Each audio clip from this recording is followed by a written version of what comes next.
When you look at the New York Knicks roster compared to other teams competing for championships in different years, you'll notice the roster construction is completely different from any team we've seen before. The Knicks took big swings in places no one expected, and it's led to having the best team in New York in 50 plus years. So let's start off with the roster. Mitchell Robinson, this is how you started off. You got to go the longest tenured Knick, of course, right? The defensive anchor, 2018 round 2 draft pick, 36. He was drafted alongside Kevin Knox, who was a very key figure in the Knicks, the catalyst of the dark time in Knicks history where they could just not hit on a draft pick to save their lives. The 2018 draft class was one of the best of all time as well, and we'll talk about a few other players from this class who might just be a little bit relevant to the story of this team later. But Mitchell Robinson is by far the longest tenure Knick, and what's been important this year is his usage. He has struggled with staying on the court and providing what he does best in terms of defense and rebounding, but this year, under Mike Brown, they've strategically saved him in the regular season, sitting out games, not playing in back-to-backs, and now he's fresh for the playoffs with legs trying to bring a ring to his city. Next up, we're going to talk about some former Knicks, the ones who really brought life back into this city. Even though they're not here anymore, they really started up this upswing of this team. This starts in the 2019 draft when the Knicks, after another terrible season, ended up with the top 3 pick. They selected the Toronto native out of Duke, RJ Barrett, and he was the first bright prospect since Porzingis with the lottery pick a few years back, and he showed a lot of flashes, especially in terms of his scoring. He got to the basket. He was able to shoot the 3 ball at a decent enough clip. He was good in the mid-range. He had a lot of Knicks fans, especially myself included. I was extremely happy with the pick and what felt like the right decision, the first right decision the Knicks have made in forever. He wasn't a superstar by any means. When your team's draft class consists of getting guys like Kevin Knox, Frank Ntilikina, RJ Barrett feels like an absolute superstar by comparison.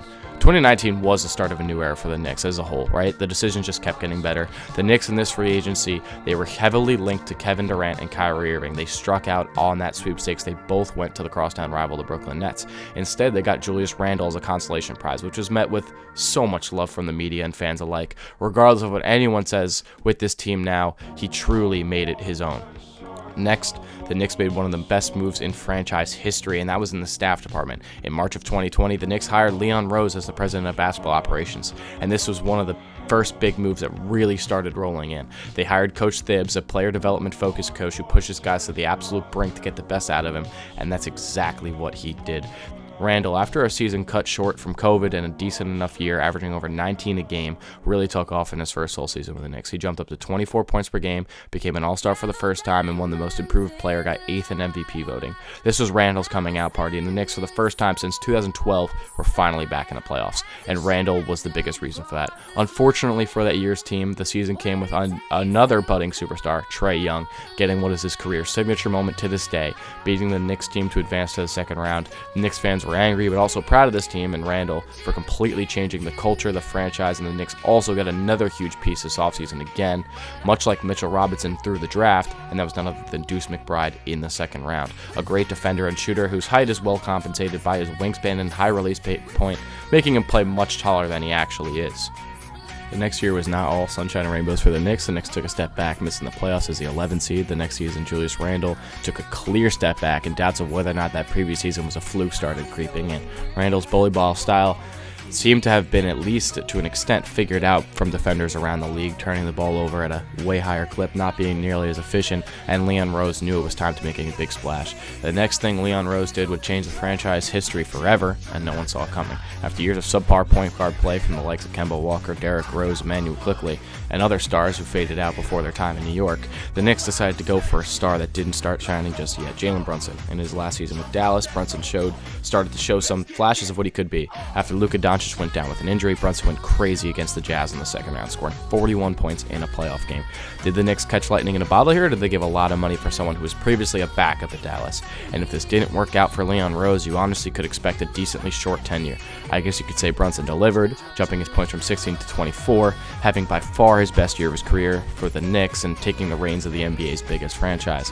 And the Knicks kept their upward swing, winning a playoff series for the first time in a decade with Jalen Brunson, Julius Randle, and RJ Barrett taking the charge. They would eventually fade out against the Miami Heat in the second round, but the upwards trajectory for the Knicks kept on going, and they haven't looked back since. Next year, the Knicks kept their upward trajectory. They got Isaiah Hartenstein and Dante DiVincenzo in free agency, who both skyrocketed their careers with the Knicks. Just a catalyst of what Thibs and Leon Rose did was just finding diamonds in the rough and really developing them to be who they could be. But this time, the biggest splash they made was through the trade market. In December, RJ Barrett and Emmanuel Quickley were out as New York Knicks, and they traded for OG Anunoby from the Toronto Raptors. RJ and Quickley were fan favorites, and a lot of Knicks fans were up in arms over this trade, but that sentiment fell apart quickly once I saw OG play. He fit like a glove into the Knicks team, and they went 14-2 in the month of January. And it's safe to say the fans were excited about their new two-way star. Leon Rose wasn't done yet, and he made another huge splash, trading Cam Reddish at the deadline for one of Jalen Brunson and Dante DiVincenzo's old teammates at Villanova, Josh Hart, a do-it-all guy who was bouncing around the league for years not finding a true home. Reddish was flat out not cutting it with the Knicks, and he hasn't really found a place to stay since. People like Cam Reddish a lot in college, but came into the NBA and he just really wasn't able to pan out. So it's safe to say Leon Rose cooked with this trade, getting Josh Hart for Cam Reddish. The injury bug did catch up with this team before the postseason, and they ended up losing to Indiana in the second round in 7 games. Fans were excited about what this team could be next season. A free agency decision was imminent for the Knicks as center Isaiah Hartenstein became too expensive and he went over to Oklahoma City. This was an important moment for the Knicks as they were now without a center. They had Mitchell Robinson, but his injury concerns, you really can't play him as a starting center the whole season. Leon Rose started off this offseason extremely aggressive, trading the farm of picks the Knicks had for another Villanova guy, Mikal Bridges from the Brooklyn Nets. This was a sign that the Knicks were all in, trading all their picks for an elite two-way wing, and now pairing Bridges and OG defensively had fans foaming at the mouth at the possibilities of stopping teams in the East like the Celtics, who two best players, Tatum and Brown, both see great defensive matchups against them from the Knicks. The Knicks now had a championship-ready team, but Leon Rose was not done. We mentioned before how the departure of Isaiah Hartenstein was a big loss for the Knicks, and they needed a center to replace him. And oh, did they get a center. Julius Randle's time as a Knick was up after bringing back life to the city and truly being the main catalyst for this team being where they are now. Alongside Dante DiVincenzo, who broke out this year for the Knicks, they got Karl Anthony Towns from the Timberwolves, a former first overall pick, a perennial all-star, and the best big shooting man in NBA history. Now the Knicks starting five is absolutely stacked. Brunson, Bridges, Hart, OG, and Towns was the five for this team. This team was primed for a deep run. That's exactly what they did. They went all the way to the Eastern Conference Finals, where they found a familiar foe in the Indiana Pacers. An incredible play from a team of destiny. The way the Pacers were playing made the Knicks bow out in 6 games to the Pacers. The Knicks starting five was burnt out towards the end. Coach Thibs played them all a long time, and this team could not keep up with the incredibly fast-paced, incredibly deep Pacers team. The offseason goals were clear for Leon Rose. He needed a deeper bench and a coach who would utilize that deeper bench well.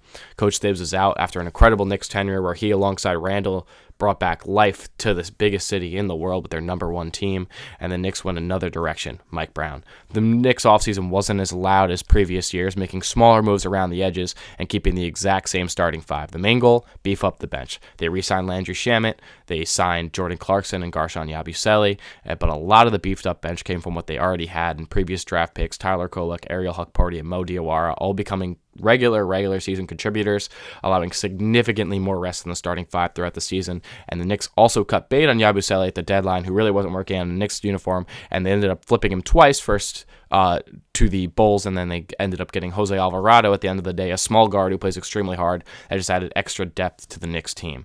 The Knicks team was primed for a playoff run, fully healthy and ready to show the world what this team could do. And in the regular season, they proved it. They won the NBA Cup in a great final against a potential finals opponent in the Spurs. The Knicks got some hard work to show, but they were not satisfied. They decided to not even hang the banner for the Cup as they wanted a real prize in June. The playoffs started and they get cursed by Danhausen, who, if you're not a wrestling fan, you have no idea who that is, but nonetheless, it was a segment of First Take, the Knicks, fake Knicks fan, Stephen A. Smith, but he got them to curse the team, and they were playing well, but great shooting nights from C.J. McCollum had them down 2-1 after losing 2 games by a single point. At this point, Danhausen actually uncursed the Knicks, and this team hasn't lost since. They did not look back. They obliterated the Hawks the rest of the series, giving them one of the most embarrassing closeout games of all time, and they went to Philly and obliterated them as well, closing them out in a very similar embarrassing fashion. The Knicks were hot, and New York and the fans were going crazy. They had to wait a while to play basketball, as next up was the winner of the Cavs and Pistons series, who went 7, and it was a date with Cleveland at the end of it.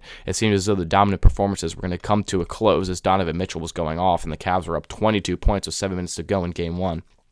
Jalen Brunson had other plans. Him and Landry Shamet dominated. The Knicks went on a 44-11 run to end the game, tied it up, went to overtime, and made it 8 straight playoffs wins. The team did not stop there. Their absurdly good shot making became the catalyst. After this, everyone playing their role, and the team dominated, and they're up 3-0 currently. And I'll be honest here, I made this video before Game 4 and have it scheduled, so I don't know how Game 4 went, but if you're seeing this, that means they won. So let's go Knicks. Now the Knicks are looking in the finals for the first time since 1999 and are looking to face either the Spurs or the Thunder, looking for their first title since the Clyde Frazier days. This team has absolutely dominated in this playoff run so far, and it's not over yet. What a ride it's been from a team that's put its fans through every emotion possible in the last few decades, mostly sorrow, if we're being honest. But Julius Randle and Tom Thibodeau started the upswing of this team and was carried on by now Jalen Brunson, Mike Brown, Karl Anthony Towns, OG Anunoby, Josh Hart.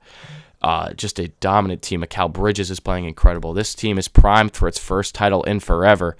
Hopefully for them, they hope that the Spurs and OKC series goes as long as humanly possible, continue to get rest, bang those teams up just a little bit at the very least. But this is the Knicks team, the best team in 50-plus years. New York basketball is at its best, and we'll see if they end up taking it all the way to the NBA Finals.